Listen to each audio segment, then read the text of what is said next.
Hello दोस्तों, आप सब कैसे हैं।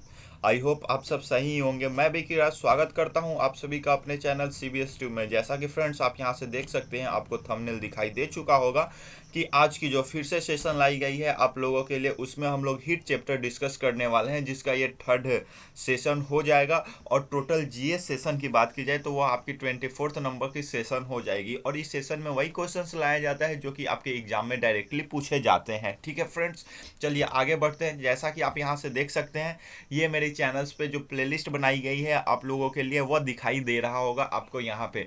यहाँ पे कॉमन एरर एंड इम्प्रूवमेंट से प्लेलिस्ट बनाई गई है। वन वर्ड स्पेशल के लिए प्लेलिस्ट बनाई गई है। उसके बाद GS के लिए बनाई गई है। क्विज स्पेशल जो कि मेरे चैनल्स पे रात में 9 बजे कराए जाते हैं, उसका भी प्लेलिस्ट है। अगर आप अभी तक क्विज नहीं किए हैं तो आप जाके एक क्विज करके देख सकते हैं। यहाँ पे आपको बहुत ज़्यादा एडवांटेज यहाँ से मिलने वाला है। वही क्वेश्चंस इसमें डिस्कस कराए जाते हैं जो कि आपके एग्जाम में पूछे जा सकते हैं, या पूछे मतलब उस पैटर्न पे आधारित होता है, बेस्ट उसी पैटर्न पे होता है। ठीक है फ्रेंड्स, उसके बाद ये जो फ्री ऑफ कॉस्ट आपको मॉक टेस्ट प्रोवाइड कराया जाता है, वो अभी तक थर्ड 3 हो चुका है, जो कि स्पेशली संडे को लाया जाता है। ठीक है फ्रेंड्स, तो चलिए आगे बढ़ते हैं। जैसा कि आप फ्रेंड्स यहाँ से देख सकते हैं, ये मेरी टेलीग्राम चैनल्स का जो प्रोफाइल है आपको दिखाई देगा यहाँ पे।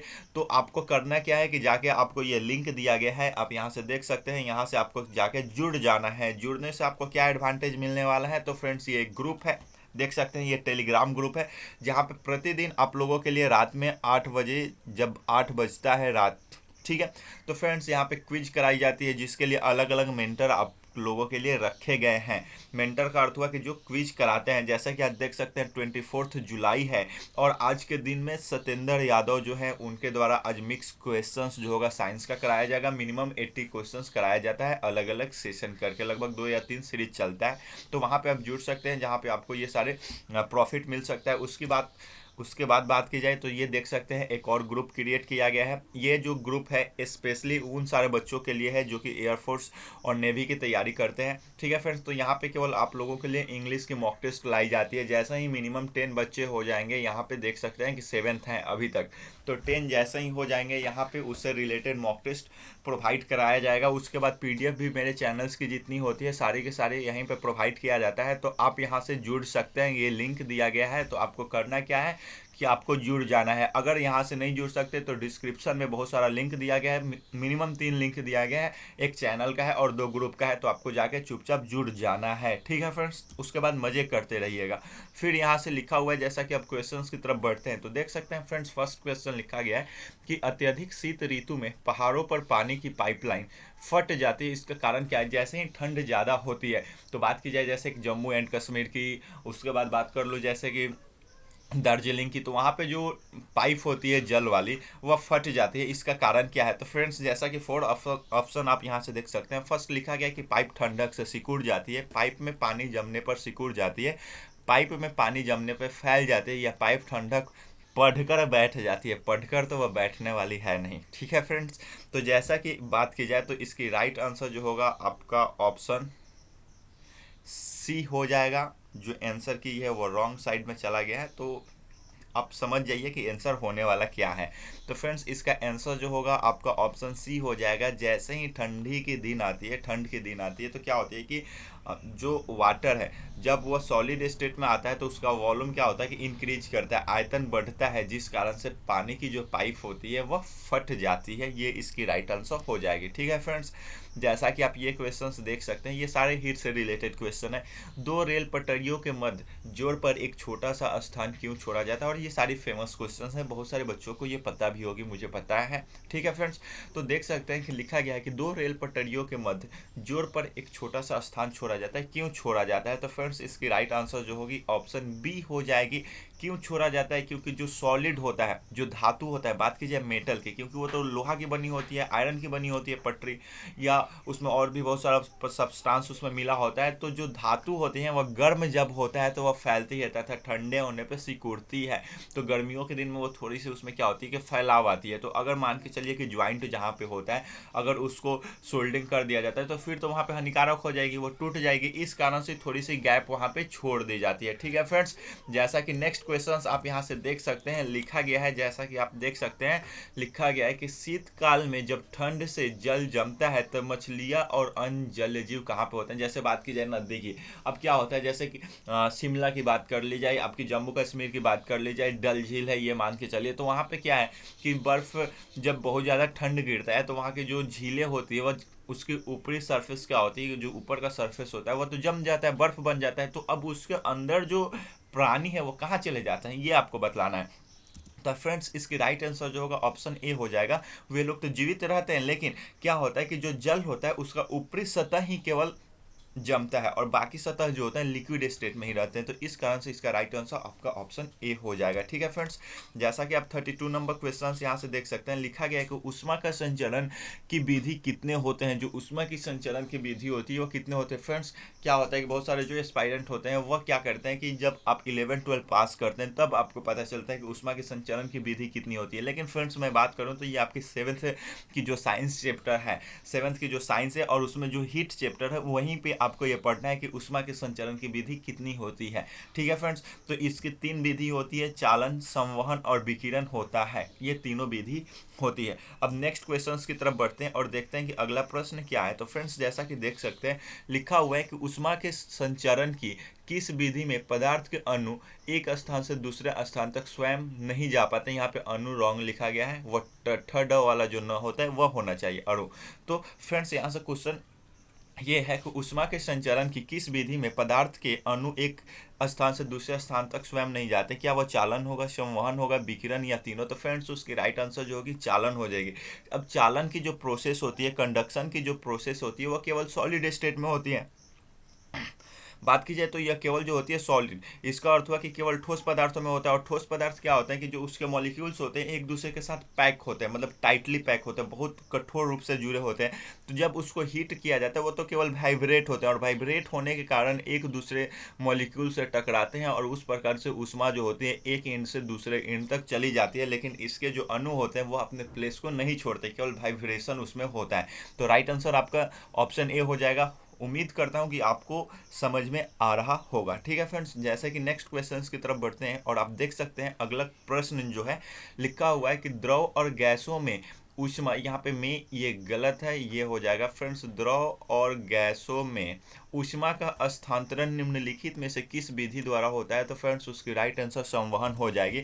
संवहन जो होता है वो लिक्विड और जो गैसियस स्टेट होता है उसमें होता है, कन्वेक्शन की प्रोसेस होती है। और कंडक्शन जो होता है, चालन जो होता है वह केवल आपकी ठोस सॉलिड स्टेट के जितने भी ऑब्जेक्ट होते हैं उसमें होते हैं, जो कि ऊष्मा के क्या हो, सुचालक हो, मतलब उसके कंडक्टर जो एलिमेंट होते हैं, कंडक्टर जो पदार्थ होते हैं, तो उसमें चालन विधि से होगा। अगर वह कौन सा होगा, अगर वह सॉलिड स्टेट में होगा। और लिक्विड और गैसेस स्टेट के जितने भी मटेरियल्स होते हैं तो उसमें संवहन के कन्वेक्शन के द्वारा उसमें ऊष्मा का स्थानांतरण होता है। ठीक है फ्रेंड्स, जैसा कि आप फिर 35 नंबर क्वेश्चंस देख सकते हैं लिखा गया है कि सूर्य की ऊष्मा पृथ्वी पर निम्नलिखित में से किस प्रकार के संचार माध्यम से आती है।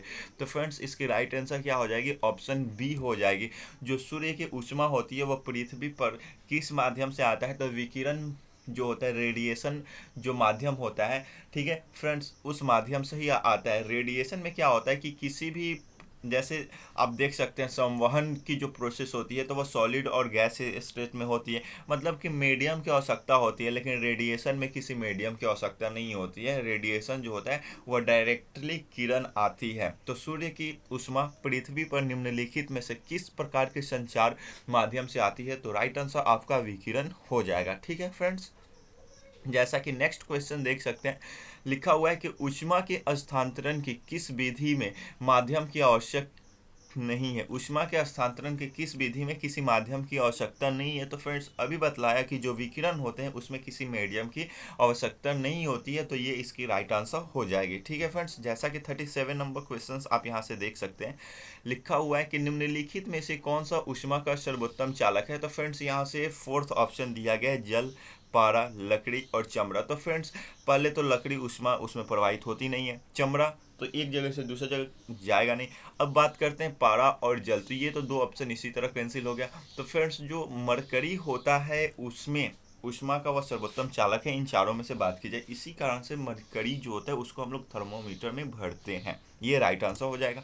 फिर क्वेश्चन जैसा कि आप 38 नंबर देख सकते हैं, लिखा हुआ है कि चांदी का ऊष्मीय चालकता तांबे की ऊष्मीय चालकता की अपेक्षा क्या होता है। तो फ्रेंड्स, जो चांदी होता है और तांबे होता है, तो चांदी जो होता है गुड कंडक्टर होता है इलेक्ट्रिसिटी और हीट का कॉपर के कंपैरिजन में। तो स्वाभाविक सी बात है कि यहाँ पे क्या होगा कि अधिक ही होगा।